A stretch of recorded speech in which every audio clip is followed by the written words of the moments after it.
Got the MSI board here, and it was working just fine, but after I restarted it, I shut it down and then I restarted it, and now I'm getting this blinking blue light. So I tried hitting the power button, that doesn't work. I'll try turning it all the way off. Right, and I'll disconnect or remove the FLIR power. Okay, so it's completely off. Turn it back on. Okay, I'm not getting the blinking blue light. And I'll hit the power.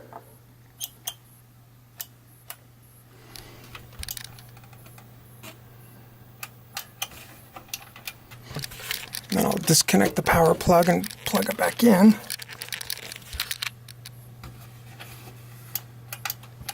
Nope. Now I can't even get the blue light to come on. My guess is it's the power supply that's dead. So right here I'm determining, is it the power supply or the motherboard? I think it's the power supply, so I'm going to go that route, test it. Ends up being the motherboard. I'll show you how I test the power supply. And the way in which like electronics work is sometimes when you move things and change a couple things around, it then all of a sudden works. And so I'm here giving it one more shot, plugging everything in, trying it again. Now I've actually taken out the RAM, because really that's not necessarily where you should start, but if it sort of leads you into that direction where it's more hardware, then you want to try to eliminate some things. But I'm not getting a post or anything like that, so I'm thinking something's getting in the way. Could it be the power supply not delivering the power to the motherboard, or the motherboard is receiving the power through here, but then something's occurring and it's not pushing it along? That's why the blue light's not coming on. But the blue light was coming on, but now it's not. Very intermittent. So I plug it in, I try to test everything. I take off the ATX power supply there. And then I take off the power to the processing chip.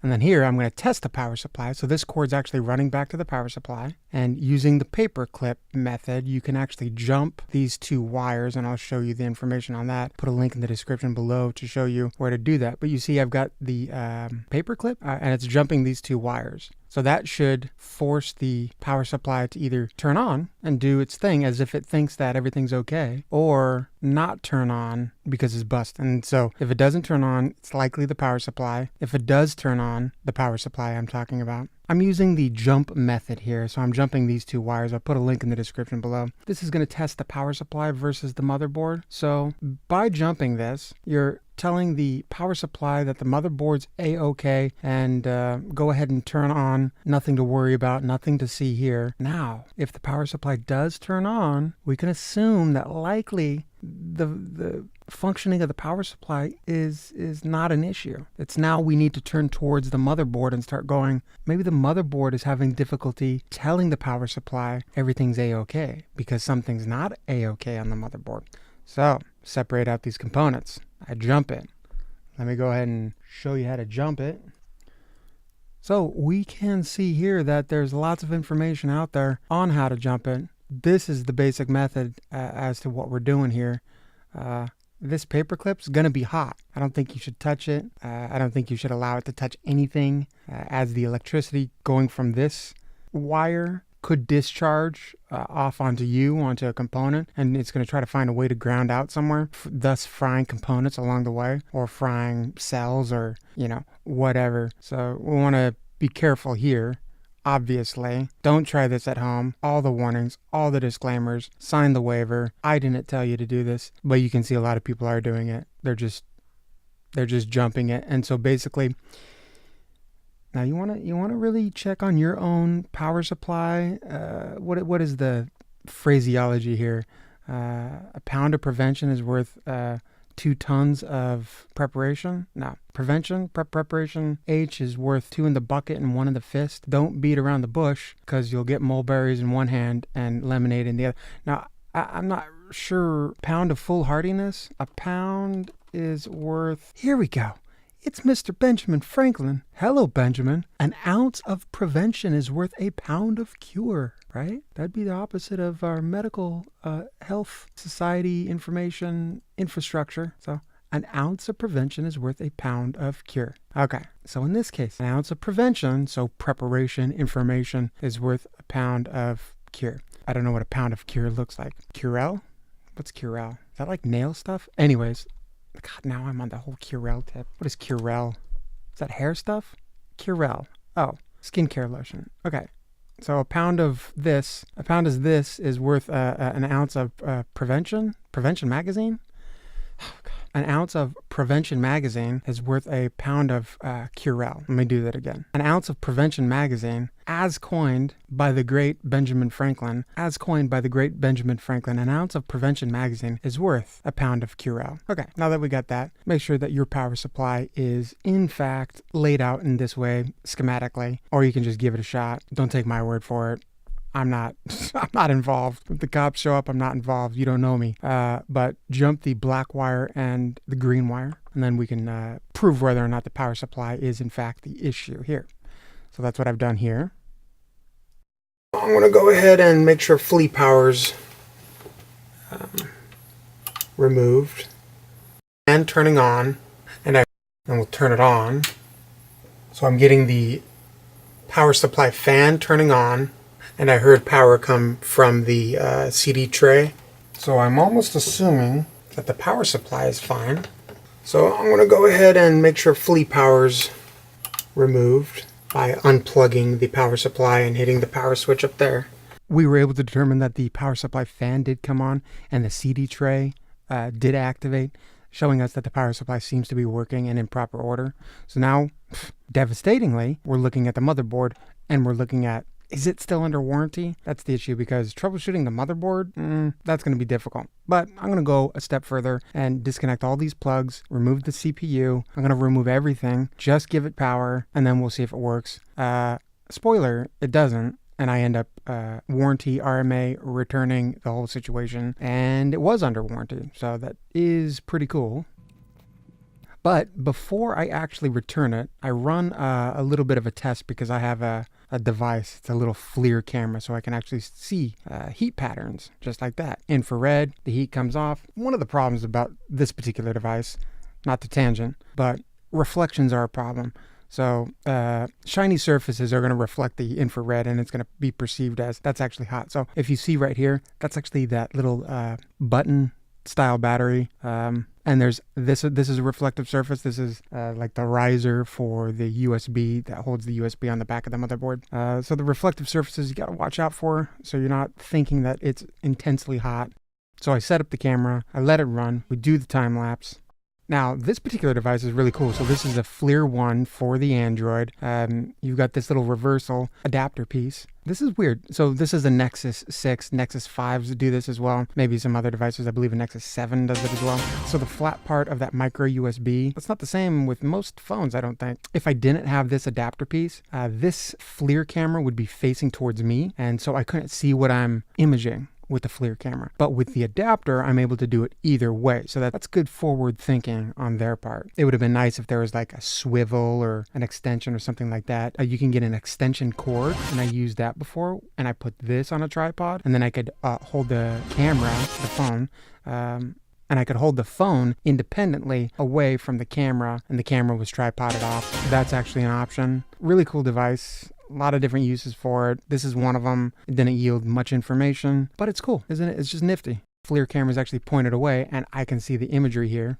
So you can see the intensity of heat on my hand. This does a recalibration. This turns on a light. What this is doing is it's using the camera and the infrared camera, and it's compiling those two together. So the real camera is actually providing these edges and the detailed information. The infrared camera is clearly just sensitive to the infrared, the heat energy. And if we turn this on, it actually would show a crosshair and then tell you, amazingly, that's pretty accurate, what the temperature is at that crosshair. So it's a cool device. And as I move this board around, you're able to see those reflections change. Like right here, there's a reflection. Right there, there's a reflection. Another cool thing is you can change the way in which it looks. It's just visually cool. But I like both of these colors. I think this one's like that FLIR standard. That's pretty dope. and there's an ability to lock off. So this software is not always like auto adjusting. So if I put my hand in there, it'll adjust everything down because of the intensity of the heat coming off my hand, 100 degrees Fahrenheit. But you can actually lock that off so it doesn't change. It doesn't try to recalibrate on you, which is important when you're running around and focused on a particular area. When you're running around, maybe you do want it to adjust up and down. It depends on your scenario. And the other cool part is you can see that I'm actually recording the video. I also, that's actually not worked a lot in the past. And so it's janky. So I also have another application that also does just flat out full screen recording. So if this is not working, I can use that other application to capture the screen. Link in the description below if you wanted to pick up this FLIR camera, or I think the technology is coming to the point where there's lots of these devices out. They're still, they're on that expensive side, but they're coming down. I can't wait for the stuff that people come up with and how they use it. I actually recently flew a drone and I attached my phone and the FLIR camera and then flew it above myself. And I was able to see that I did pop out. I was highlighted. I could see that the black asphalt in the area that I was at actually held more heat. So it was hotter as opposed to the dirt that was right next to it. So you could see that outline. It was pretty cool. I'll do a full-on FLIR review as in-depth as I can, as I have time for. I will do that and I will show you some of that footage. And if you guys have any suggestions as to what you would like to see, like tests or whatnot, I'll try anything out that you guys suggest. Another cool thing, you got to kind of set up some of these settings in it. You got matte, semi-glossy. That's probably the algorithm, the software, the filtering that the software is going to use in order to not mistake the reflective surfaces. See, like glossy, not recommended, it says. So you set up some of the stuff here. This board has actually been on, and so that's why it still has this sort of residual heat. But I think I cooled it down enough. So we'll run the test. We'll speed this up, and you'll see it kind of all heat up. It's pretty cool. Yeah, so isn't that cool? My hand. That's just badass. You can see right here where the ripple is. I've got an air gap between my skin and the cloth. So that's insulated, so the heat can't get out right there. So it's actually not heating up that cloth, but the cloth that's actually next to my skin has been heated up. It's just cool. It's just cool looking. And if this is the vision that cats and tigers and animals have, that's what makes them good predators. So let's go ahead and speed this up.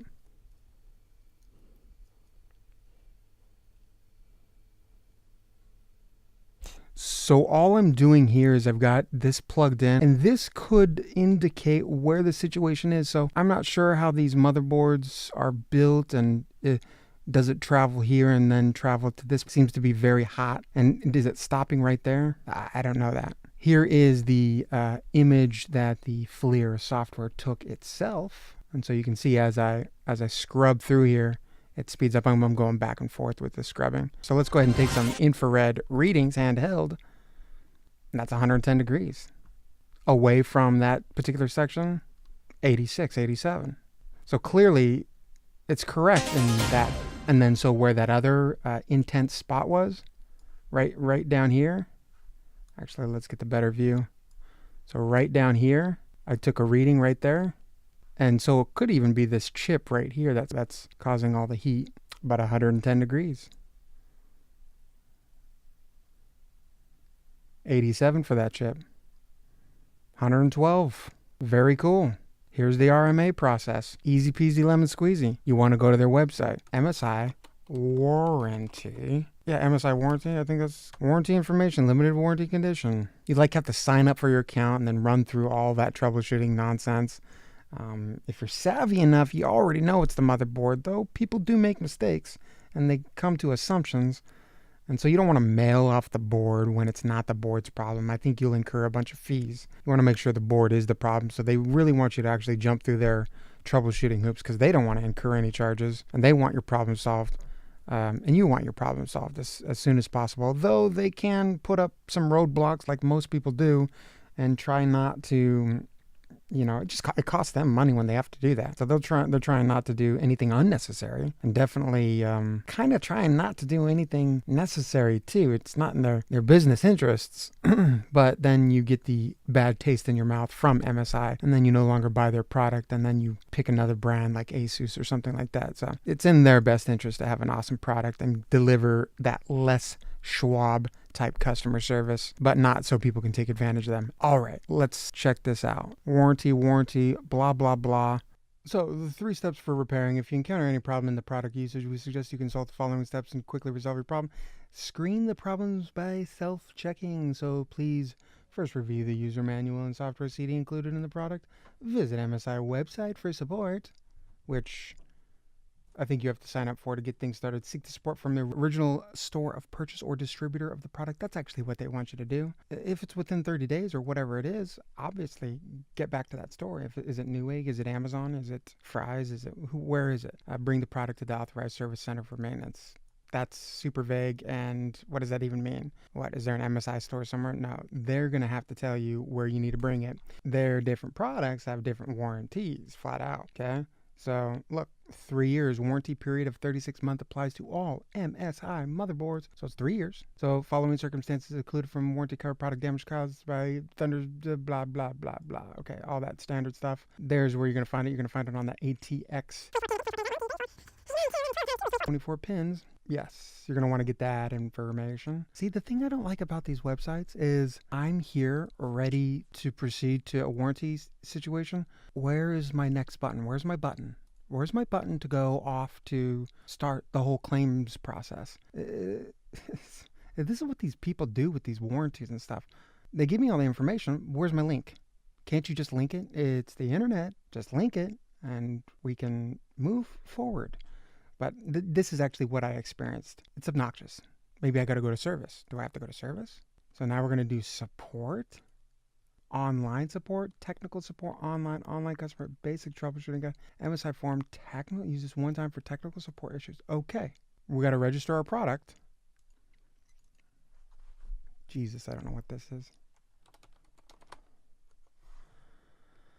And dude, anybody who's doing this type of stuff, oh my God, what I have to do the math.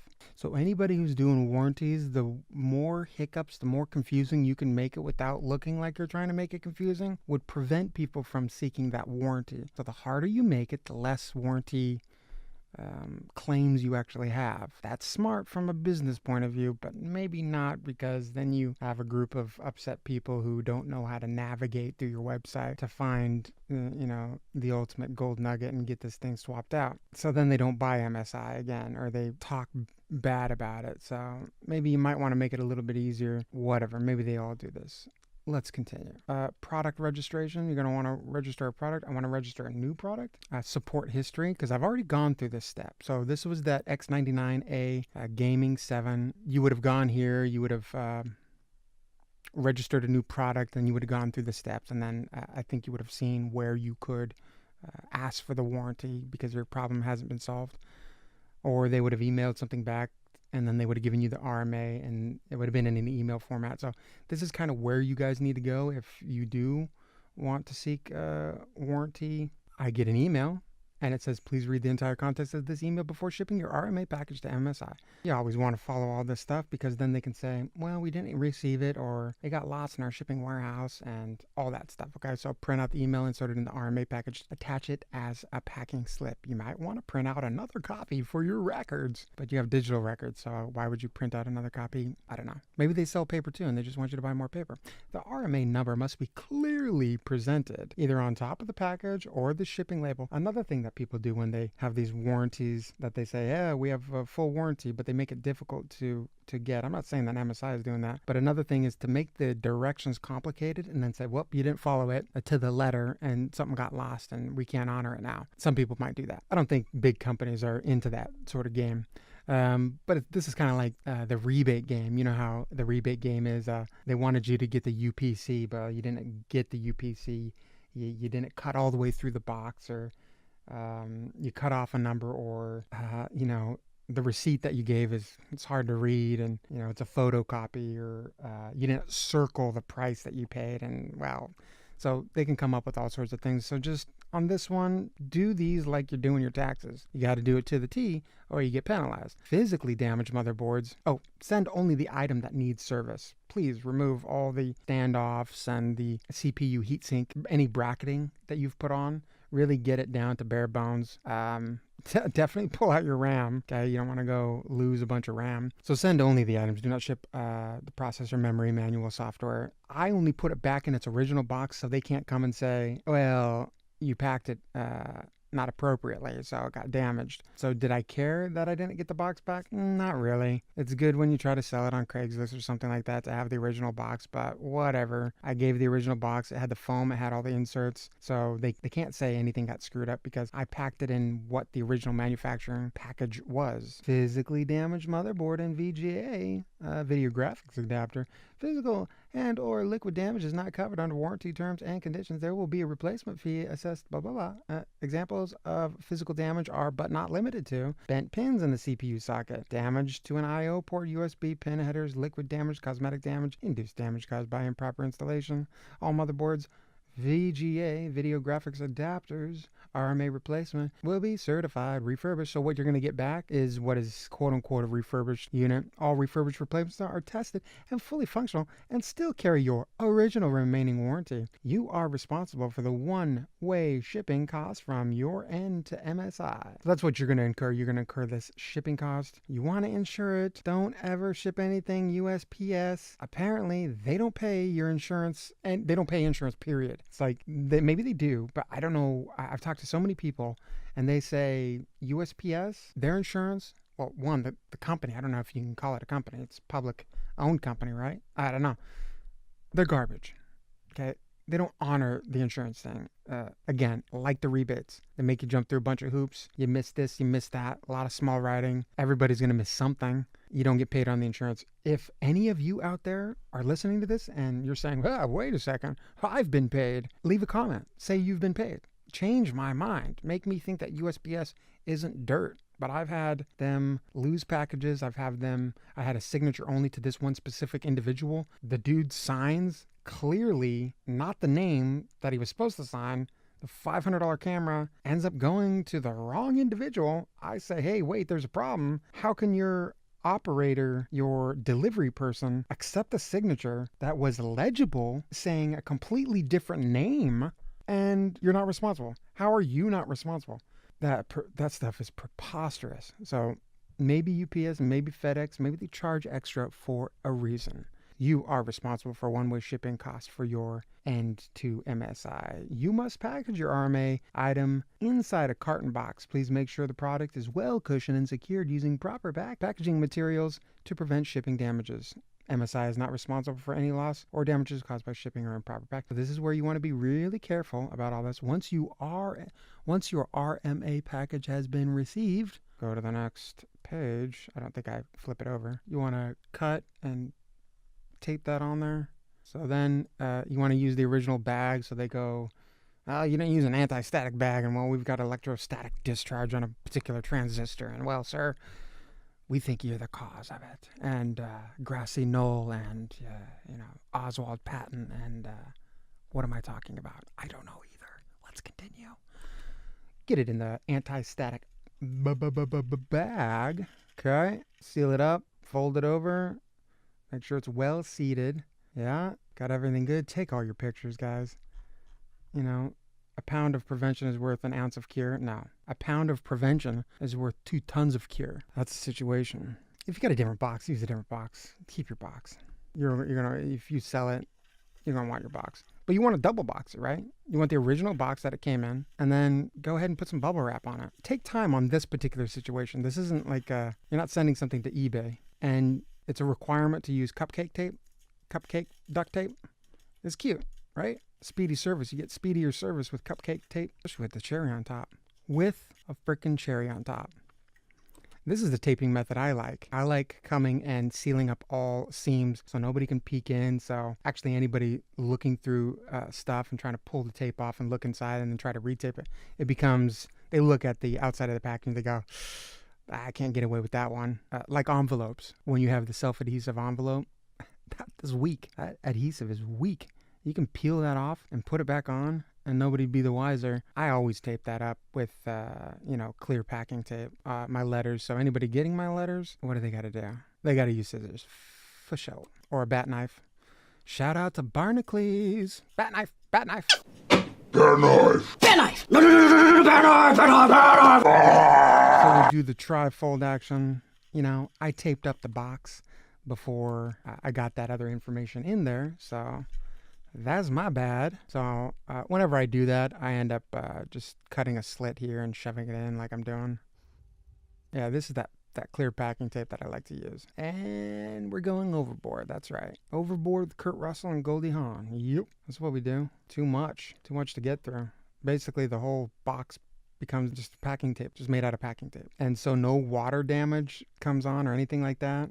I always do the clear tape over everything. A nice fat grease pen, clearly marking the outside, taking pictures of all this so they can't say anything different. And I'm turning in this motherboard, this MSI motherboard.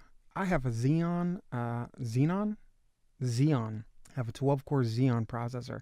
Now that sounds great and dandy. It's a 12-core, 24-core theoretical hyperthreading activity. Sounds pretty impressive, but it's not. I think it's because it runs low on the gigahertzage, and well, it was good for whatever it was doing. I think I had got it for just above $100. So did it, used it, tested it out.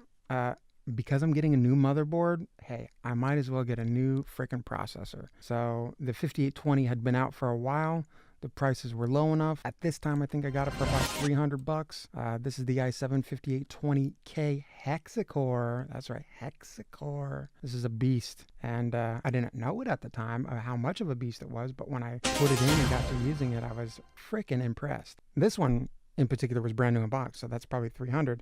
A used one maybe $250. As I'm making this video right now, it's to about $200. Funny thing is when I got this processor, this is actually used.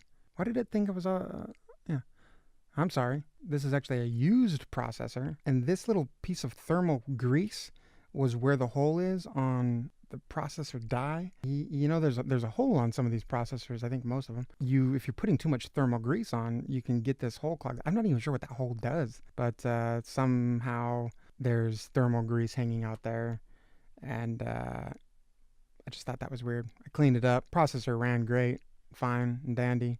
Wasn't any issues. See, thermal grease right there, where that little hole is. Did it leak out? Did they not know it? Did they not clean it up beforehand? Or did they clean it up and they had so much in there that it leaked out? I don't know. Either way, it's peculiar. And so what I did is, you can see on my beautiful routing here, there's that Cooler Master Evo 212. It's kind of like good reviews, badass. This goes on the fins to expel the heat. Here is that old processor, that Xeon processor right there, if you can see it. We're gonna swap it out. So there's the Xeon, there's the 5820. They must have stuck some thermal grease into that little hole, and I'm not sure what that hole is. Is that an evaporative hole or?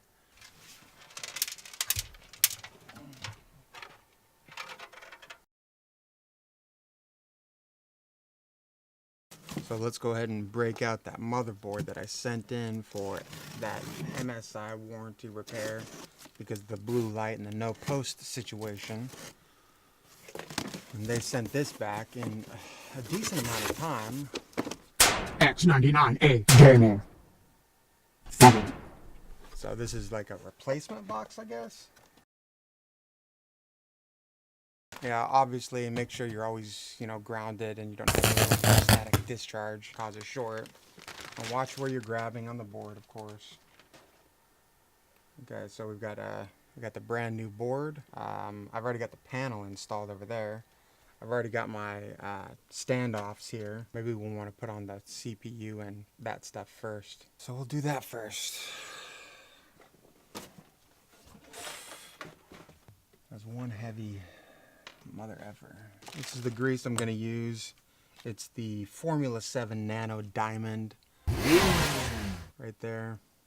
We're also going to use a thermal material remover.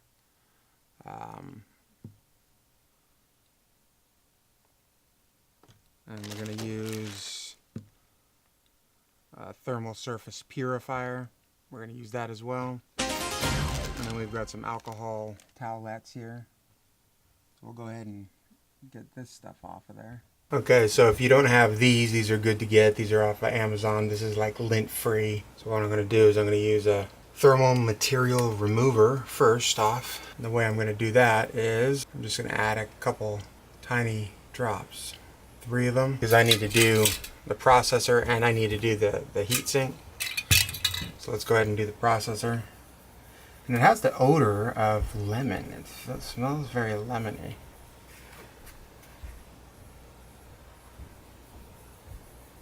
Okay, so we'll let that dry and we'll continue over here. If you got a whole bunch of thermal grease, if you got just a whole bunch of thermal grease like I have here, we can use like just a big white. Love you. Yeah, so we'll just go ahead and get rid of all that.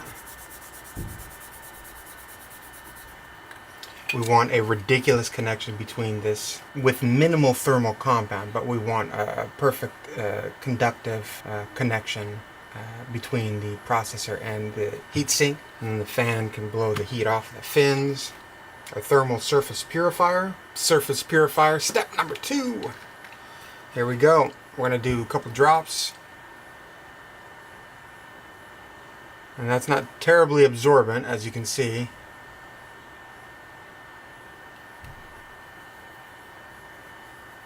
But I know the backside of this is dry, so I'll use that to kind of clean up the rest of that. It beads a little bit.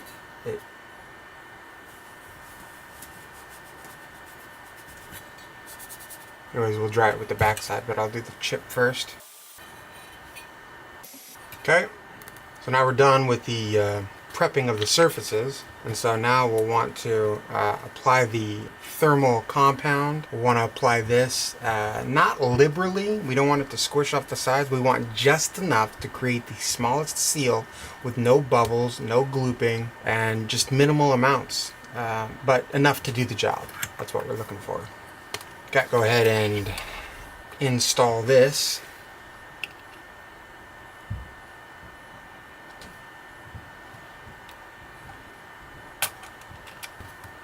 And I may be missing one of these. God damn it, these fucking shit fucks.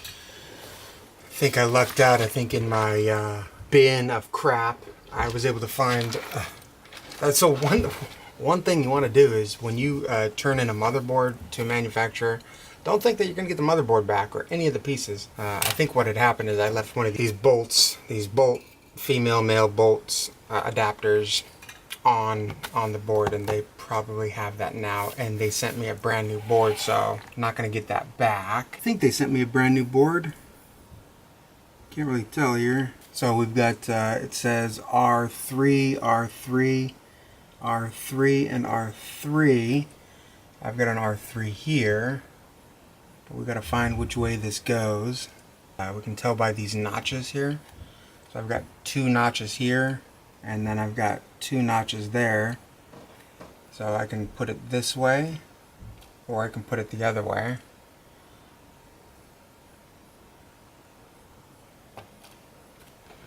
So it fits there like that, but would it also fit the other way? And the answer is no, so it's not fitting. These little tick marks aren't lining up. These notches aren't lining up. So it can only go on this one way if you follow those notches. And I'm sure there's a better way to orient this. Okay? So it's on there like that. We'll plop that down there. Tighten that down like that.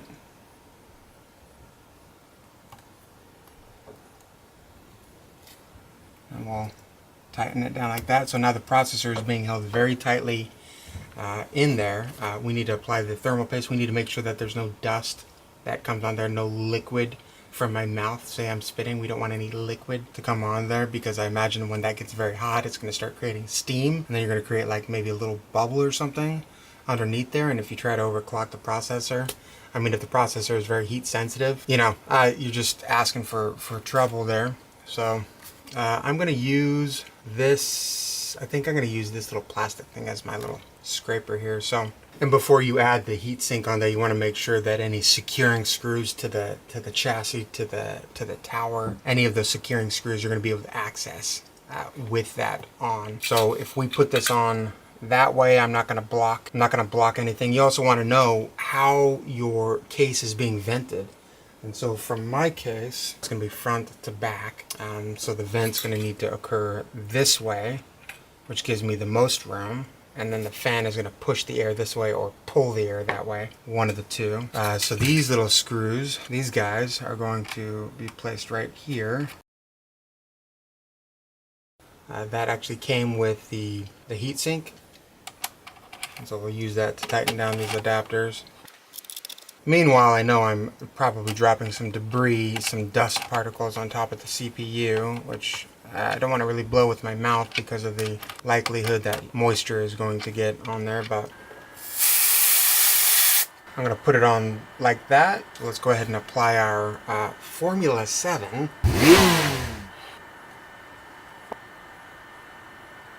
And I've heard a lot of different people, they say do a dollop of a particular size, and then when you put down the heatsink it should spread it out, but I'm more of a fan of spreading out all my paste as smooth as I can, which may or may not be a bad idea. I think it's a good idea. You probably think it's a bad idea, somebody out there, I'm sure. I am making a freaking mess.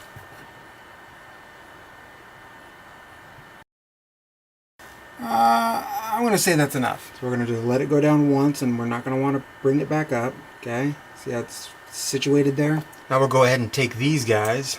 We'll make sure that they're the right width. So it's going to be at this selection. See how I can change the width of this? This is for different sockets, but it's going to be this wide is how we're going to do it.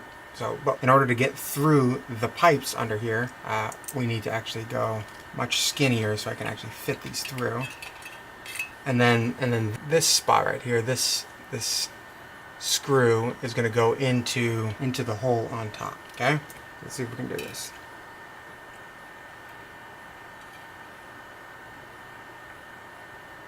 Okay, I'm resting on top. I'm going to open it one. Okay, I got the screw holes here on that side.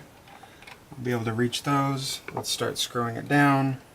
And you want to screw these down like you do, like you tighten a tire in a star pattern.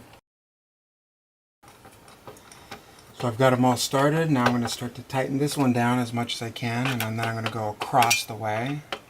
And we can envision the thermal compound between the heatsink and the CPU. We can envision that compound being squeezed out. Okay, these are all on. I've got a screw here to secure down the motherboard, and I'm not in the way of anything else. So let's move all this crap to the side, because that is so far a success. Okay, so on this fan, we've got some arrows right here. I'm not sure if you can see those. But that's wind flow and propeller direction. So it'll be pulling air from the front of the case to the back of the case. And if I put this on, I'm not going to be obstructing any holes, so I might as well just stick it on while I can. So we'll go ahead and angle it off here, and then let it clip in, just like that. It's not going to clip, but it's there. And then I got a CPU fan and a sys fan. This is my CPU fan, not my system fan, so I'll go ahead and plug that in. I don't think I can route the wire any better, but let's go ahead and get it out of the way by plugging it in. So we'll bring up this beast of a case, and we'll drop in our motherboard. So I got the panel in first, and then I'm going to just let this sit down. I got a screw here that I didn't undo, did I?